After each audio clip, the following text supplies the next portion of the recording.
um, of the beam itself. And I'll just quickly kind of go over that again. No need for me to go in detail. I do have a video too, a GIF, I guess, not much of a video, just a GIF, on Huygens wavelets or interference patterns. But yeah, in fact, okay, so I'm just going to go really quickly through some basic facts. This is going to be lightning speed, guys. So if you're not catching, if you're not up with it, it's just a matter of going back and looking at the video. So we break the beam down. Now, the different beams have different characteristics depending on frequency, the width of the aperture. Aperture means the speaking part. For a single element transducer, the entire aperture, the entire face of the element, of the transducer is the aperture. Chapter 9 describes single element. So a way to think of the aperture is what creates the sound waves for us? Yeah, like this is my aperture right here. That's my aperture making my sound. I can make it smaller, of course. Chapter 9 really discusses single element transducers. Those actually, they do exist. They're kind of a specialty transducer. We really don't use them in imaging, but they do exist. And so, okay, there's a couple things to talk about with that. So let me zoom in a little closer on this original little transducer with a element up here.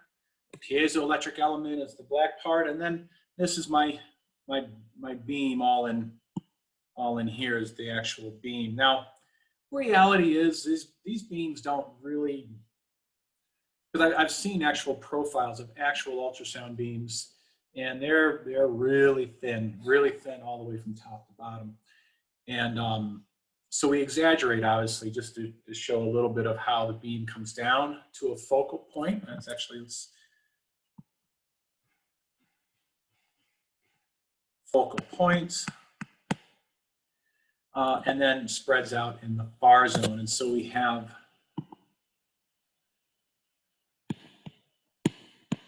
a near zone, also known as the Fresnel zone, right? Yes.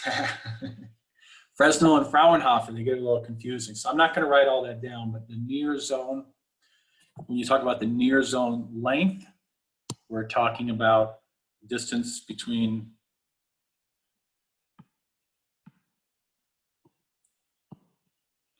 so near zone length are basically synonymous. The near zone length is the actual length, and the near zone is the zone. So they're pretty much synonymous with each other. And then we have a far zone.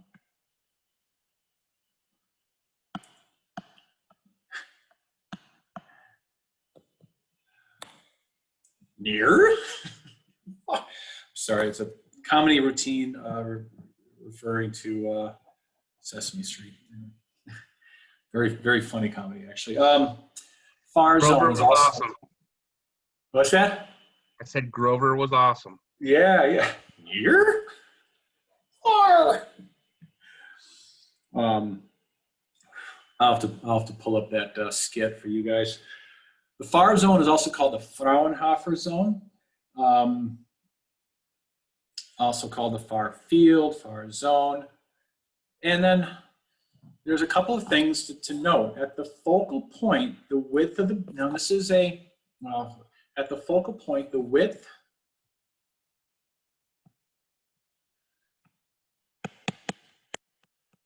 is equal to 1/2 the original aperture, the original width of the beam. So like let's say if this was 2 millimeters up here, it would be 1 millimeter there. And then at 2 zone lengths, 2 near zone lengths, I should say, the width is back to the original aperture. So in this case, 2 millimeters. I didn't draw it perfectly to scale, but you have the idea. So at 2 near zone lengths, it is back to the aperture or the original width of the beam. Let's see. Oh, and there's another, it's getting messy in here, so let me use a different color.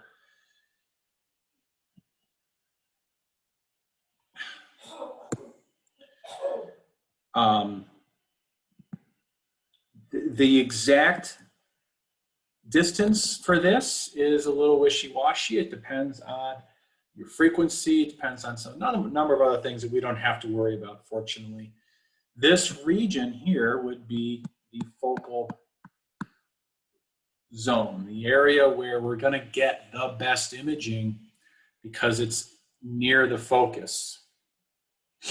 We're going to talk about today why that is, why that focus is the best. You could probably take a guess at it, but we're going to talk about it a little more in detail. And so there's a couple, and so what we're talking about with this particular transducer, this does not have any focusing built into it. So this is what I call, personally, what I call a natural focus. The transducer simply creates this focus depending on frequency and aperture. So here I've created a larger aperture. And guess what? The focus is further down. So if these two transducers are next to each other, the larger aperture, the natural focus. Now, when we get into our very complex transducers, you could pretty much throw all that out the window, but this is just the single element, basic transducer. Larger aperture, longer focus.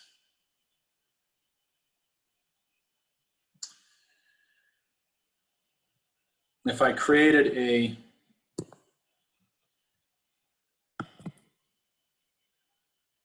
let's see. I need to draw something quickly here. I don't think I need this guy. Well, actually, I'll use this guy. Let's make sure we're good there.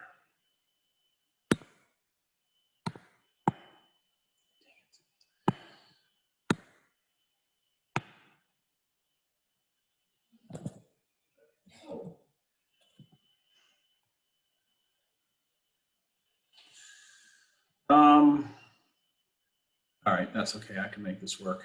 I can make this work.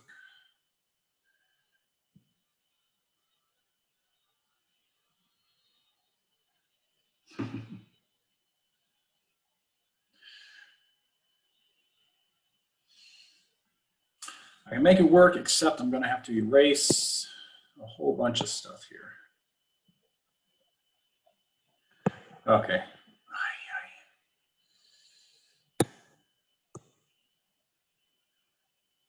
Sorry, I didn't think about this.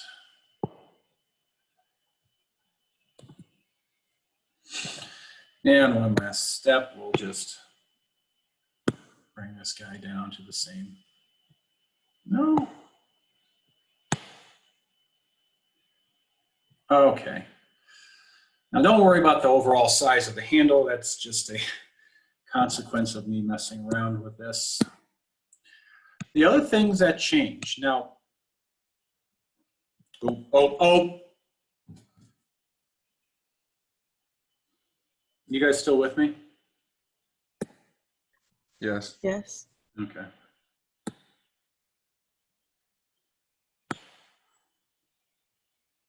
Okay, now I'm just pissed. I should have known better. Whenever I move things around, I crash the system. Let's see, are you back on the Screen sharing has stopped. Okay, well, I'm just going to talk about this because I already have a whole video on it, so no need to crash the system and want to have you guys watch me screw around with this. I could use what I have so far. At least it saved some of my changes here.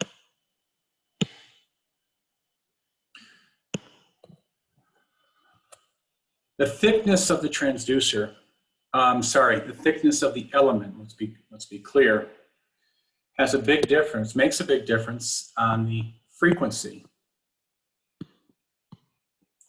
So if it is a thicker element, and when I say thickness, I mean this dimension, only that dimension. Width doesn't matter on changing frequency. It does matter on other things, but it doesn't change your frequency. It's only the thickness. So in other words, the Liberty Bell sounds different than a dinner bell.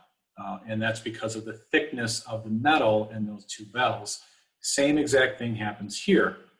Gosh, that's actually 2 chapters ago, I think.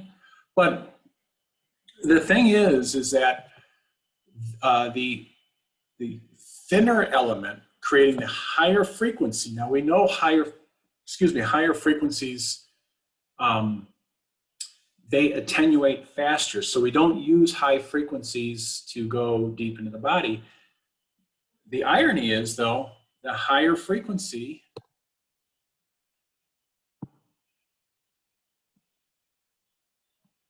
has the longer focal point. So if we were to compare these two, let's just kind of exaggerate it. If we called each of these focal points, this would be a little more expected. So kind of a strange thing that the higher frequency creates the longer focal point. So that means overall, and that's exactly what we don't want, because the physics is working against us here. Usually the physics works pretty well, but it's working against us. Higher frequency, higher attenuation, you can't go that deep, but the natural focus is deep.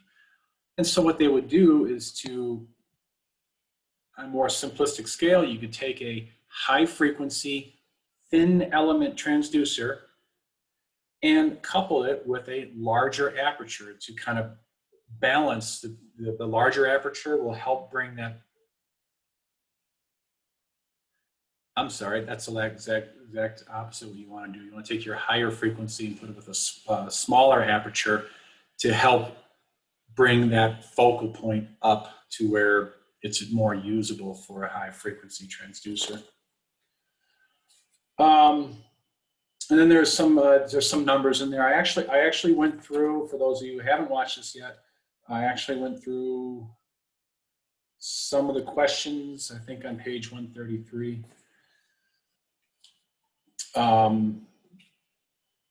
Sound beam divergence, we don't need to talk about that again. Huygens wavelets, so I started to draw it out, and I don't think it was as good as I normally do because I didn't plan it out well. I actually do have I figured out a new cool way of drawing them, but I think overall it would just be more easy if I screen shared a different, hold on there.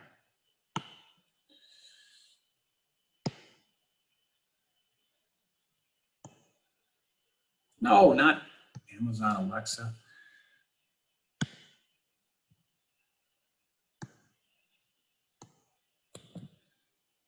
Okay, are you guys seeing that?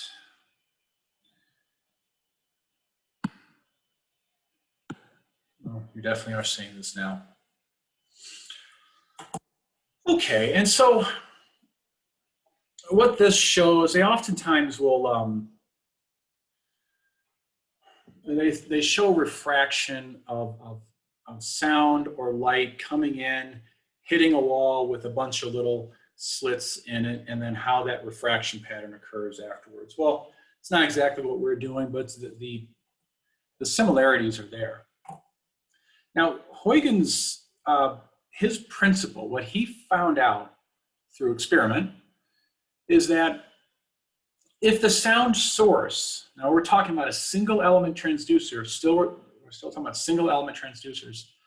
If the sound source, the aperture, is much larger than the wavelength of the actual sound being produced, it acts as if it's not one sound source, but hundreds, thousands, even millions of sound sources.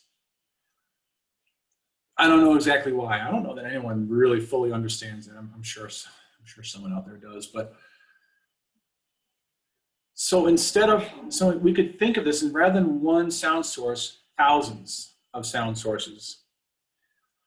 And it's through this Huygens principle that we actually get a beam of sound, even from a single element transducer. But remember that single element, when we think about a single element transducer, think about like a coin, a dime. A dime would make a decent sized transducer element. But that dime is much larger than the wavelength. And so instead of one, what we could think of is instead of one dime is 1,000 tiny little dimes, each producing its own sound wave. Well, that produces, and that's what's represented here by the 1, 2, 3, 4, 5, 6 flashing dots on your screen, which is really hard to look at. That represents 6 of the thousands of sound beams. Of course, remember, it's not just 2 dimensions, it's 3 dimensions that this is all put together. And so the sound comes in this case, sound is coming in. In our case, it wouldn't be sound, it'd actually be an electrical charge coming in from the machine through the transducer and into the element. And if we think of this as a single element with 6 point sources of sound, even though it's a single element, it creates patterns. Now, you could see dead center moving off to the right on your screen, there is a point where there's a line where it kind of seems like everything is lining up. So what we have there in the middle is really nice constructive interference of the beam. Off to the edges of that, where it starts getting really fuzzy, it's fuzzy because there's quite a bit of destructive interference. Now, when you have destructive interference, if you have perfect destructive interference, then there's nothing left. And what you're left is with a beam. Now, this is a very simple diagram. What engineers are able to create is a situation where we have pretty much is a perfect constructive interference in the middle of the beam, and on the edges just off to the side of that beam, perfect destructive interference. And in a nutshell, that's how a laser beam of sound is created. The beam still wants individual sound sources are still wanting to radiate out in all directions, but it's the one next to them and the one next to that and the one next to that and one next to that that are interfering with that ability. And so even though they want to spread out, they can't. They're forced down the middle. And in fact, not only are they forced down the middle, all of them conspire to bring their wave fronts together. And that's what we call these, like this black, whatever. We could choose the black or the white lines. I choose the black lines to be the peak of the wave, and the white lines to be the trough, or vice versa. It really doesn't matter. You will notice on the very edges, though, there are some apparent beams of sound going off to the side, and we actually do in ultrasound have to deal with something like that. So let me jump to this guy here. I assume that is what you're looking at. Yep. So on this, we have only 2 sound sources. Now, 2 sound sources don't create a very effective beam of sound. It really needs to be hundreds before you create, or at least dozens before you create a beam of ultrasound. But as these 2 sound sources come together, you can see there's these different patterns, and then right when they get closest together, right about there. And they're getting closer. And right about here, you can see that that essentially is a beam of sound created by these two sound sources. Now, like I said, though, two sound sources, not very controllable, not a very good, not a very effective beam. Many sound sources, we can create an effective beam. And so we're going to learn very soon that we manipulate this, this natural focus and this natural ability. We're able to manipulate that with ultrasound. Okay, okay, chapter 10. I know that was really quick, but like I said, we've done it before. All right. So, gosh, this whole side of the screen is no longer in use. Okay. So now we're going to start talking about axial resolution, the resolutions in general, axial resolution being the first. You don't know it, but we've already talked about it.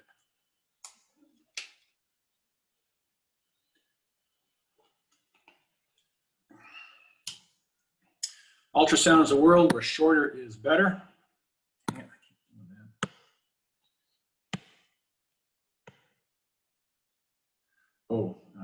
Oh, I found out a little awesome little trick I'm going to use.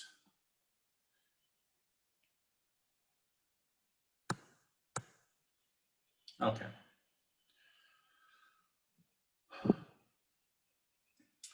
So axial resolution is the resolution parallel to the beam's axis. In other words, not to the side of the beam, or not for structures that are side by side, for structures that are one on top of each other. So in this case, I have a blue line and a green line. When we talk about axial resolution, what we're really asking is, can we tell the difference between two lines or not? You can imagine there's a limit to our ability to see things here. Axial resolution is, now this is a part that you guys should be familiar with, spatial pulse length.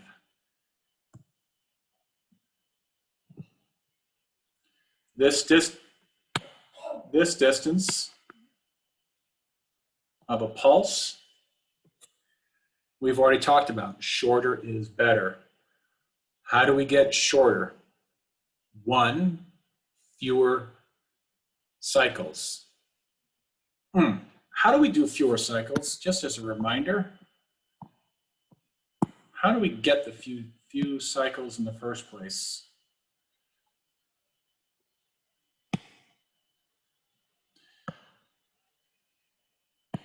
Right.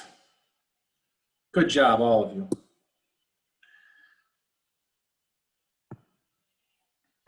Yeah, that's a pretty color. Backing material, right? This is what keeps the bell ringing and ringing and ringing. It kind of just lowers the quality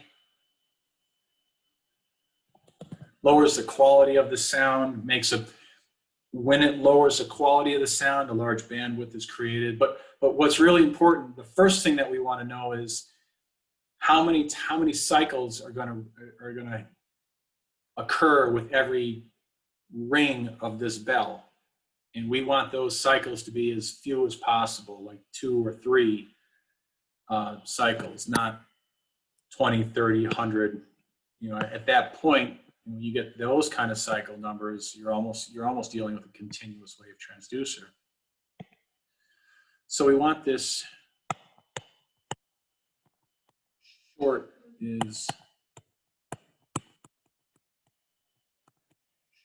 cycle, or short wavelengths, I'm sorry, short spatial pulse lengths are, let's write it down, spatial pulse length, shorter is better.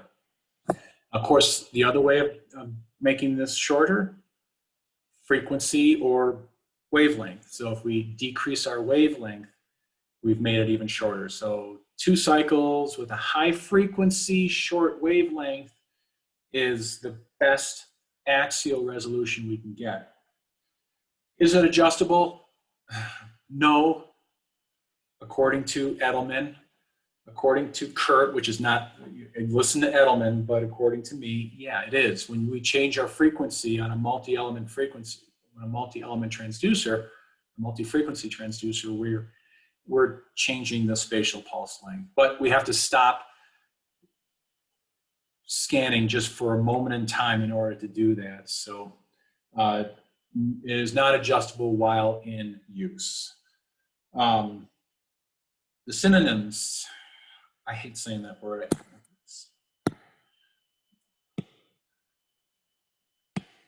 Axial resolution has some other names. And you can remember that by LARD. How pleasant. Axial resolution is also known as longitudinal. Whoops, I know I misspelled it, but I don't care. Let's see, range, axial range. Well, we already said axial. Range resolution, that's kind of, down range or the range equation. How far away is something? So that does make sense. Radial that's more of a mathematical term, and depth resolution, because all of this is in line with the beam. The beam's going this way. Can we tell that object and that object? Can we tell them apart? And that's what axial resolution is saying. So clinical imaging, 0.1 to 1, 0.1 to 1.0 millimeters is generally where we're at. There is an equation for it. Axial resolution in millimeters is equal to spatial pulse length in millimeters divided by 2. So 2 is a number that makes sense in this case. The other way of writing it, and I'm only on page 147, I'm only dealing with the first 2 ways. We're not even going to talk about the last way. It's just, I've worked it out mathematically, and it's just like, why? Wavelength, millimeters times number of cycles divided by 2. But if you're paying attention, you should realize that these 2 are absolutely identical, aren't they? Because spatial pulse length is defined by wavelength times the number of cycles. So those 2 equations are the same equation. If you're not given spatial pulse length, but you're given wavelength, or heaven forbid, yeah, you can work it out with frequency or wavelength and number of cycles. What's the axial resolution? You could still figure that one out. But hopefully you're just given spatial pulse length. What's the actual resolution? Either equation works. Which other equation works? It says so pretty much either equation works. Like if you're given one, you can use the other, or so on and so forth. Well, so like if you were given, what I'm saying, like if they said, what's the axial resolution of a beam of sound that has a wavelength of 0.5 millimeters in a 2-cycle pulse, you could figure that out. Heaven forbid you're given frequency, because then from frequency, you could find wavelength using C over wavelength is equal to frequency. So you could figure that all out. It's just a matter of putting it all together. That would be a cruel joke to give you frequency and ask what the frequency and number of cycles, and then ask for the axial resolution, but certainly something you could do. Gotcha. Okay. All right. And so why 2? What? Oh, I shouldn't have erased that. Here, I'll leave that one.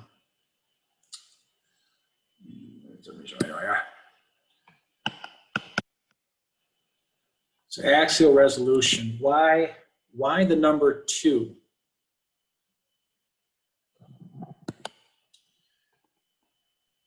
Based on the book. So, did I hear an answer there? Or? I was starting. I'm just reading the book, and because it was saying that start pulse created 2 waves, so that's why I figured the 2 maybe came into the equation by less ringing and higher frequency. I don't know. Yeah. So, well, we're going to make this wave as short as possible. If the wave is, let me show you what happens when the wave is kind of long. So, actually, let's see.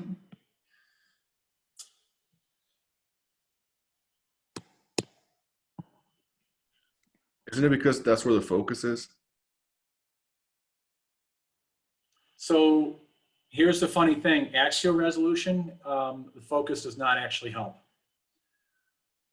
Having said that, axial resolution is the best of all 3 resolutions we're going to talk about. But axial resolution does not change whether you're very close to the transducer or very far or at the focus. Axial resolution does not change. The other resolutions will change though. So if I use the, let's see, that's green is always pretty. If I use the length of the arrow here as an indicator of the spatial pulse length,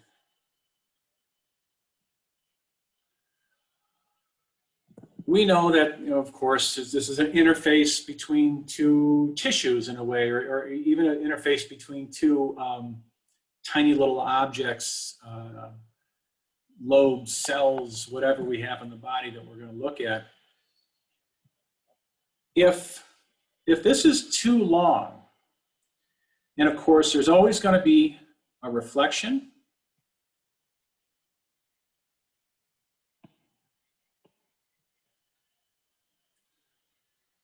Let's use another color here.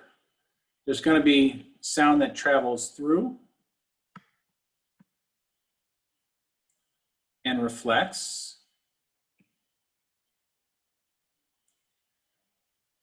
I'm just going to draw there for right now. And and of course there's sound continues on through here, but we have 2 reflections so far. Now, if my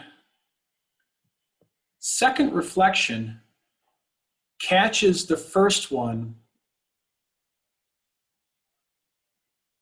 and not because it travels faster, but because there's a certain length of, if you have a certain length of a spatial pulse length, the echo is going to have the same spatial pulse length. So let me draw that again. This echo actually, now we're not talking, this isn't the strength. A lot of times I use different arrow sizes for strength. Now I'm simply using arrow sizes to indicate spatial pulse length.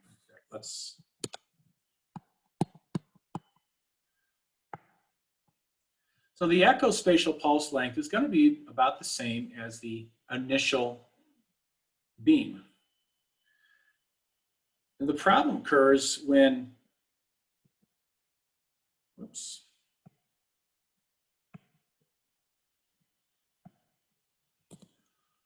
when the second echo catches up with the first. Once again, not because of a speed, but because it takes time for this turnaround to occur. And essentially what you get, going back up to the transducer, back to our source here, is the echo from the first line, the echo from the second line, and they're on top of each other.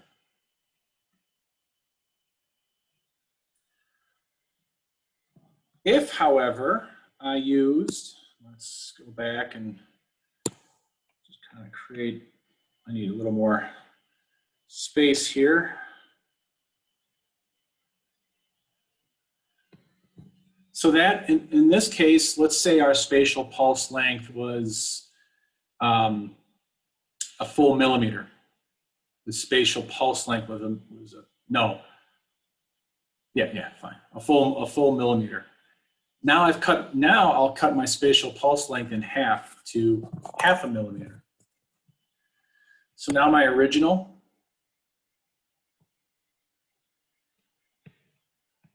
beam comes down, reflects back.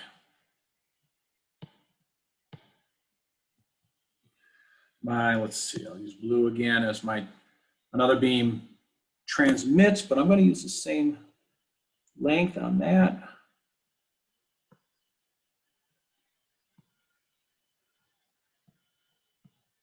Okay, so first line creates an echo. Second line creates an echo. And a couple of milliseconds later, we have an echo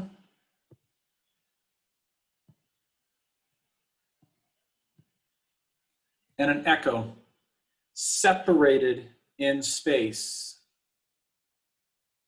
so that when these echoes come back, the machine will actually see first line and the second line. And the first case, what I drew, the machine's not going to see those two lines. I kind of have a little graphic I could also do here.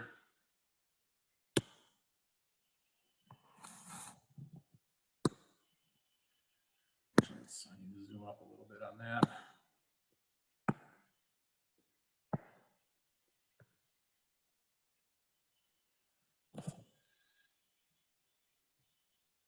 Sorry, it's really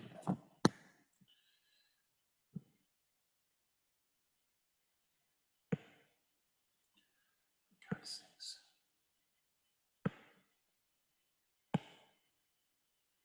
Sorry about that. Okay. Got a little graphic here.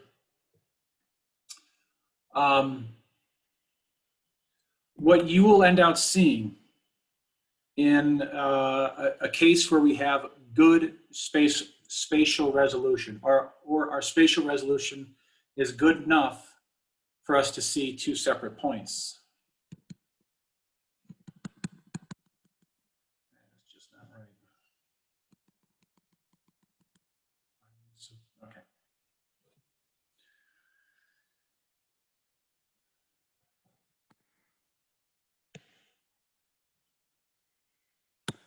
We need to be a little closer.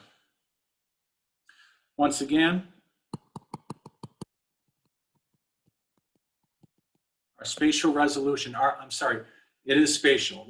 We're all talking about spatial resolution. Our axial resolution is still good enough to see two separate points.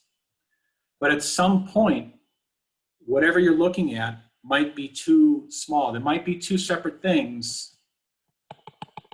What we end up seeing on the screen is one smeared out echo. So on our screen, we see when the axial resolution is good enough, we see two separate structures. When the axial resolution is not good enough, those two separate structures become smeared into one. And that's pretty much exactly what we see on the screen. We will end up seeing one structure rather than two. Now this happens on very small structures. You're never gonna have a problem delineating the liver from the from the kidney. We're talking about small for axial resolution. So the reason why number 2 is in the equation here is because basically 2 in the denominator means 1/2.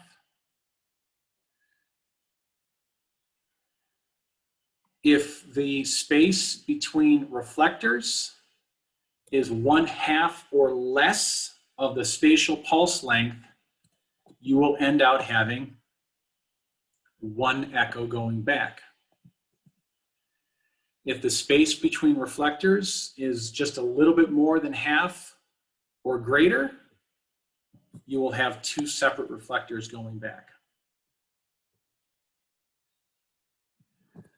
This doesn't change from the beginning to the deep, from 1 centimeter to 10 centimeters. This doesn't change because the axial resolution will not change. It will always be, assuming let's just say we're in one soft tissue, generic soft tissue, it will never, your axial resolution will never change from top to bottom. And it's also the best resolution we're going to talk about today. Okay. Lateral, let's see. Let's make sure I talked about everything I wanted to talk about with this. I gave you the less ringing, in other words, fewer cycles, higher frequency. Shorter is better, lighter is higher. Okay, yes, lateral resolution. Dang nabbit. Now this one I'm going to draw in. Let's see, can I still reach my, yes, barely.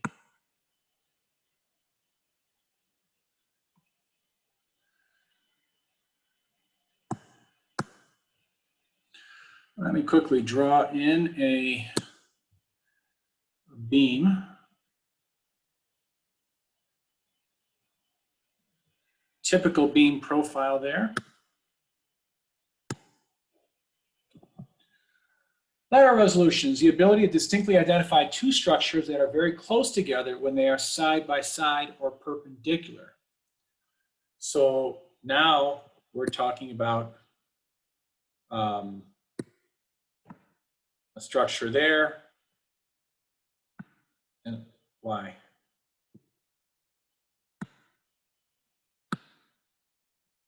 Two structures side by side. Can you see the difference between these 2 structures? So, lateral resolution answers the question, what is the minimum distance, blah, blah, blah, blah. Units are millimeters generally. Width of the sound beam. Lata is the term we use for this. Lateral, angular, transverse, and azimuthal. So, lateral,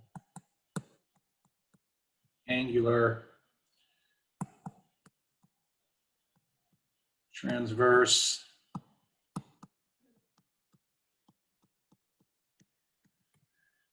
they like to get you with that term, azimuthal. So lateral resolution, angular, transverse, but azimuth. So remember lateral and azimuth are the same. All right.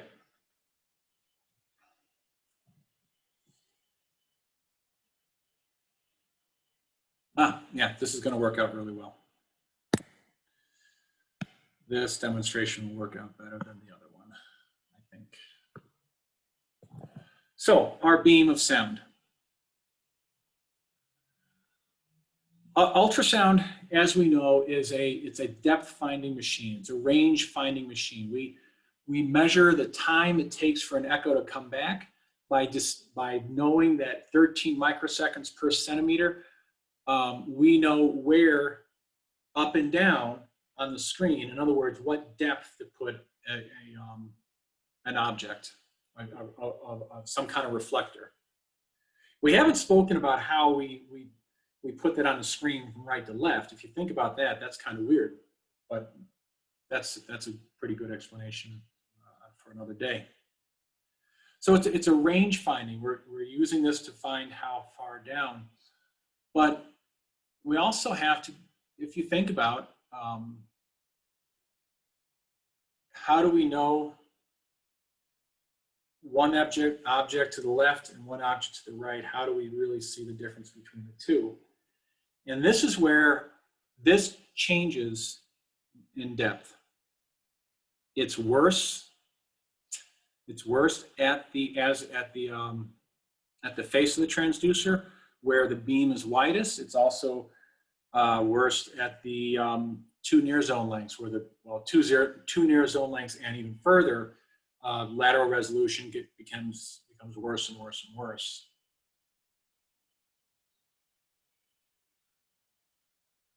So in order for us to have good lateral resolution, you have something on the right side, to the left side, side by side, wherever you want to call it.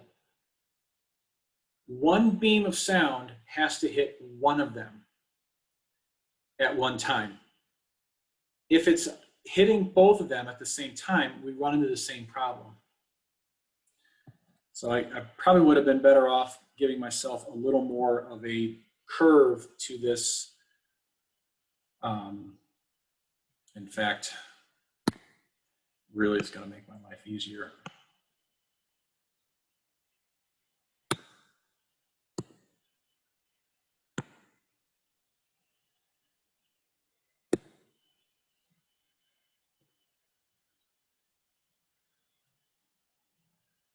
Okay, that just makes my life easier.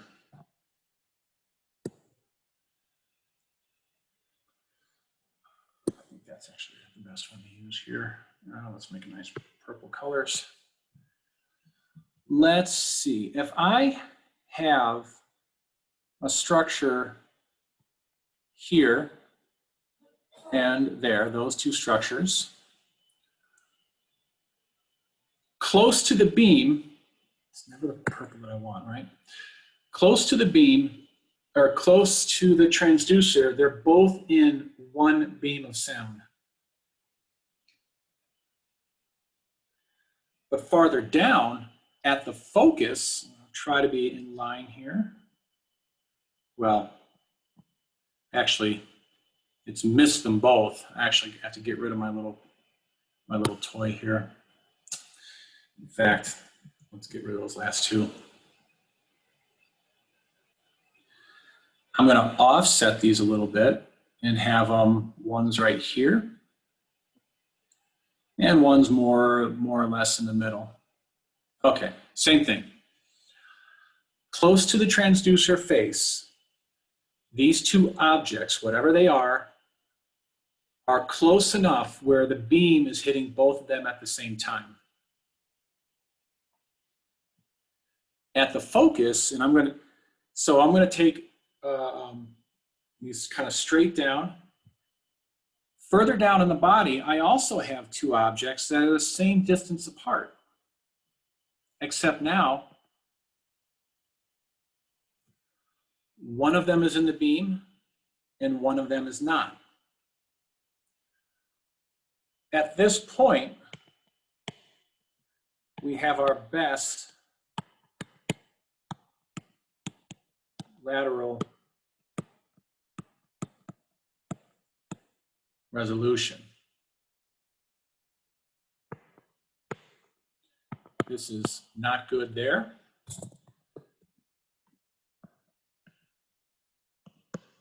Not good there. And down here,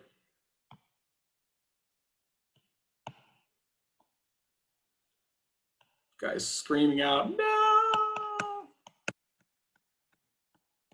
Because our lateral resolution in the far field, that's not really a term, it's just, deep, well beyond the focal point, our resolution continues to get worse and worse and worse as the beam will continue to spread out. And we could see that. We could see that even even without looking at a body, we'll just turn up our gains, and we could actually see that in the transducer or in the speckle pattern.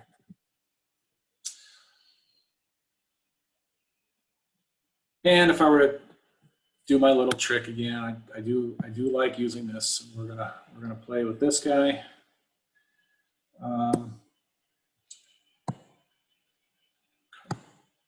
Brush puck keeps disappearing on me. Okay. So let's see if we're far apart. We see two objects. Once we start getting closer and closer, though, those two objects eventually will become one. So if those, we have our resolution. Whoops.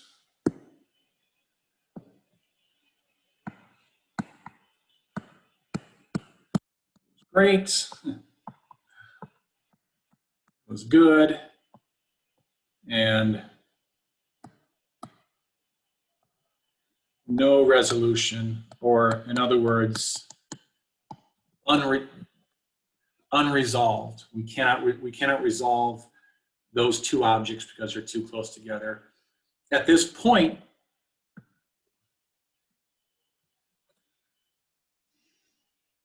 we need to maybe change our focus, and that might help us. But there's not too much else we can do. We can change to a higher frequency, but the higher frequency helps the axial resolution far more than anything. But I will say that higher frequency does help in lateral resolution, because higher frequency transducers spread out at a lower rate. Low frequency transducers will spread out faster than high frequency transducers. So in the far zone, lateral resolution is slightly increased with a higher frequency. But then we run into other problems of attenuation, right?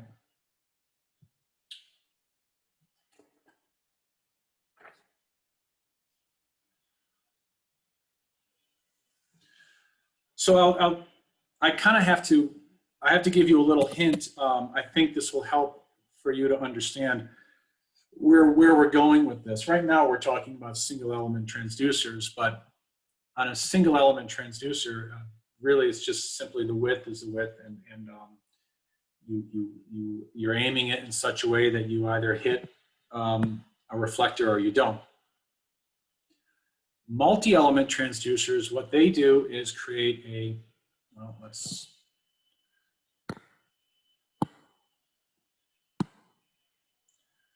let me use this guy up here. They create a beam, then another beam, and another beam. And this is what they do. And then they go back to the beginning and start over again. And they do that thousands of times a second. By the way, that's how the machine knows to put something not only at a certain depth, but whether it goes to the right or to the left of your screen as well. And so when we talk about this resolution, this lateral resolution, it really has to do with, can you see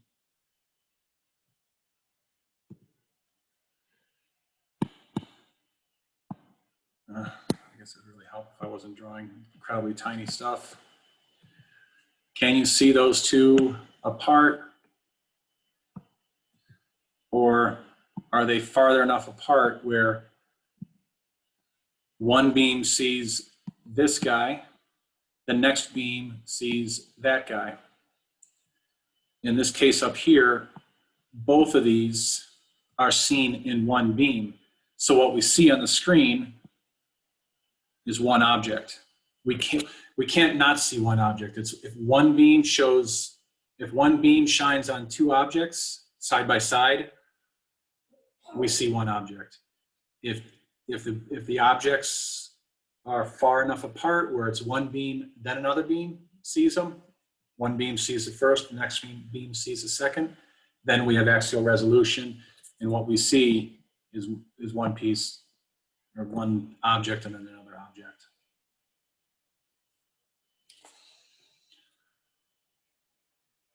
So then there's focusing. How do we focus? Well, we have to start talking about old-fashioned, not even necessarily old-fashioned, but things that we don't use, transducers that we don't necessarily use. Let's just build a quick, I'll make a pretty large element here. So that is my element.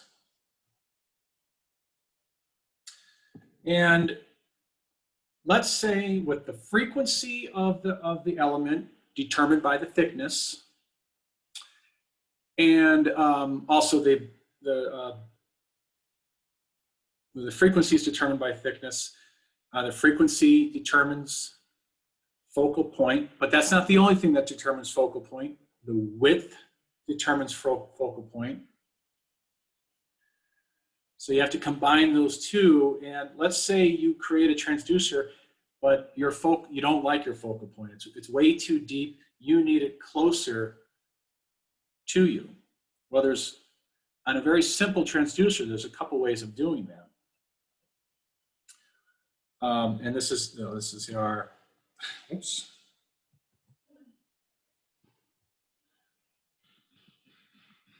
So I'm just filling in, this is that is our PZT element here. The first way of creating a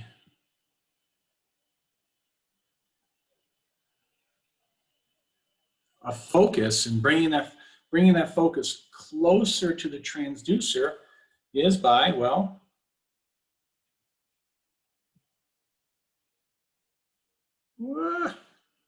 okay, well, as best as I could, I've curved the actual element, the actual piezoelectric element.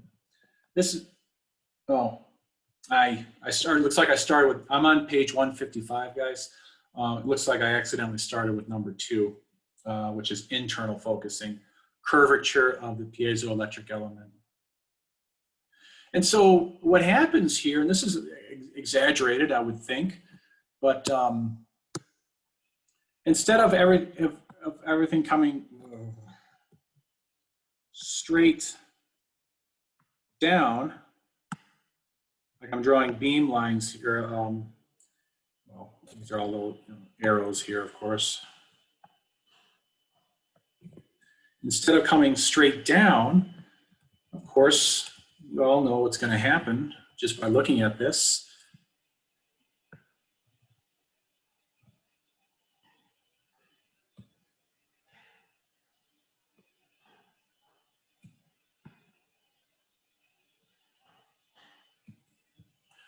We're creating a focus, somewhere, I don't know, maybe there.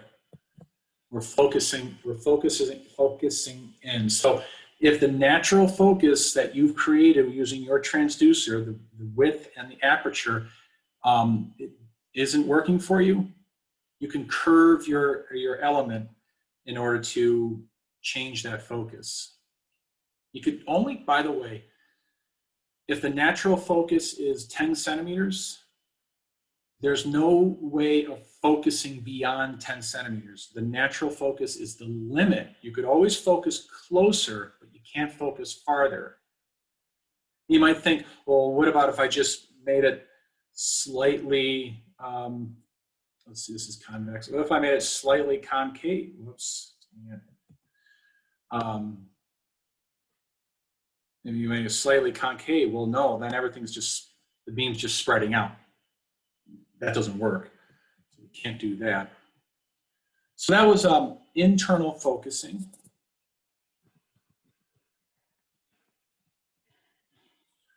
And then there's external focusing. Unfortunately, it would have been easier for me to draw external first. C'est la vie, right? I'll create another element here. Let me just just fill it in. That's our PZT again. And just like light, we can find a material that focuses sound. Focusing sound, how would one do that? Well, obviously we're going to create, I think this part of the equation is going to make sense to you.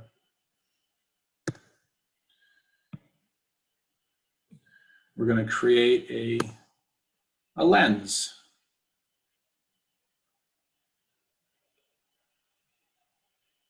And of course, once again, that lens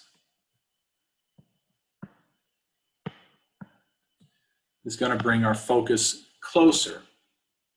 There's no such thing as a lens that'll bring it farther. But what did we just use to bend that light? It's not in this chapter, but if you think about it, it was just in 2 chapters ago. How did we bend the light?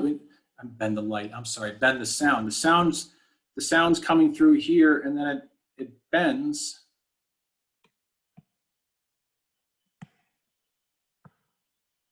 And then it doesn't bend here, it goes straight. Are we using a crystal? If it were light, we would use a crystal. With sound, I don't know what material they actually use, but it's basically, it's refraction, because the speed of sound changes. There's a change in the speed of sound. It's also copyrighted apparently, but it's a change in speed of sound is how we refract. Anyways, that's an external focusing and internal focusing. Our transducers don't really use either one of these. We use electronic focusing. And do we really get into that this chapter? Wait a minute. Now, with electronic focusing, does that depend on the material that's being used and being able to heat it up and speed it and slow it down and whatnot? Well,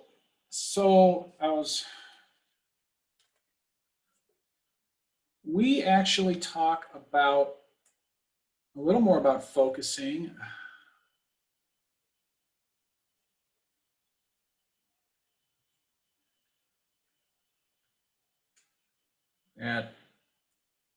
Chapter, no.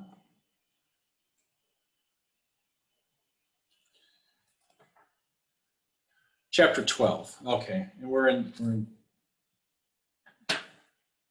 10 right now.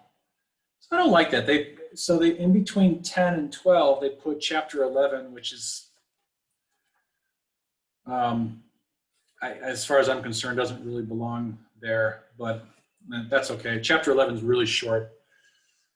So, okay, it's not this chapter, so I'm not going to say a lot. I've already alluded to it once, though.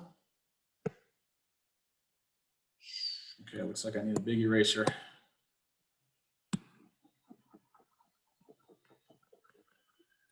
I've alluded to this once before.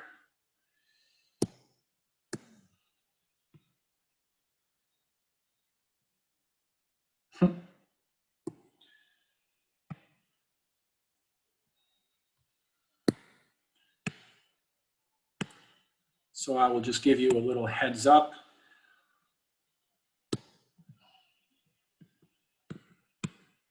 We use multi-element transducers. Each one of these boxes is an element. That's our thickness.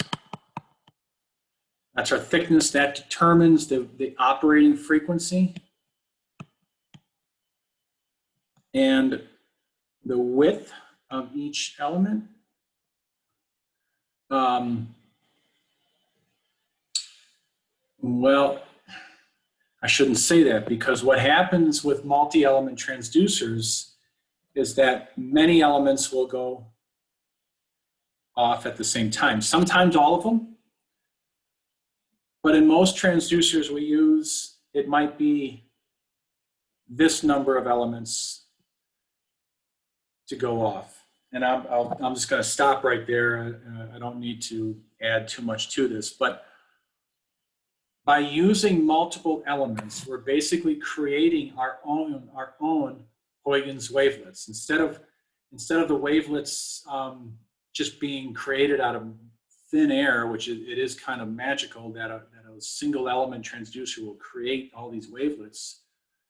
The engineers said, I know, let's have total control over those wavelets. So each one of these is its own sound source, creating its own little echo, and then this one's a sound source creating its own little echo, and so is this one. And this is really sloppy, but what we'll end out having is a beam of sound is created out of this, and we can control that beam by timing these elements. Very slight differences in timing, we can take this beam and aim at that direction, we could aim at that direction, and that's how our color box, for instance, is steered. By changing timing, we can change our focus, and so on. That's what we're talking about in this. Focus is changed with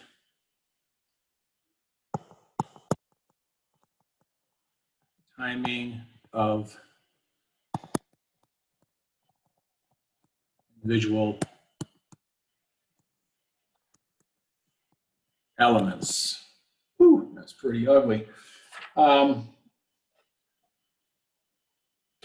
In phase, and so these are generally called phased array transducer. That's because they work in phases. The system's electronics focus a sound beam. With phased arrays, a sonographer can adjust the focusing characteristics of beam. This technique may be used only on multi-element transducers.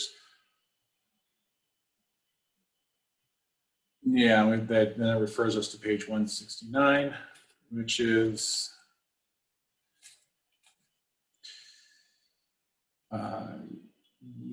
chapter, kind of in the middle of chapter 12, and then it goes on. It goes on for a few pages talking about how this works, and it's actually not that complicated. If I prepare well for Friday's lecture, I can create some really decent images that I think will help galvanize in your heads how this works. All right. Yeah, cool. We are we're done. So for tomorrow's, I hope these asynchronous assignments where I'm kind of going through the questions and stuff, I hope they're helpful. Understanding the questions is really so important. And if you don't fully understand each one, let me know. What I'll do for tomorrow's asynchronous assignment is, once again, I'm going to go through a number of questions in the book. And I think I'm more or less, catching up to where we actually are. So I'll do that. As far as testing goes, I hear there's a lot of, everyone likes Mondays because there's nothing going on TV on Mondays because it's a pretty slow day. No, I don't know. We'll see about our next test. We're kind of going. We're going at a pretty good pace here. We're a third, or between a fourth and a third of the way through the book. Probably actually a third of the way through the book, because the whole back of the book is questions. Oh, that's right. I can go through the back of the book questions too. I have a question for the asynchronous, because I haven't seen anything posted for like today and Monday. Is there, because I just go into the course content, but I didn't know if it was me being a moron or. For the asynchronous? Well, like, Yeah, I was just searching through there again and couldn't find anything. The last thing I seen posted was from last week. Me too. Yeah, same. Stop recording. Anything. You're gonna have to go back and edit that so that doesn't get added into your YouTube.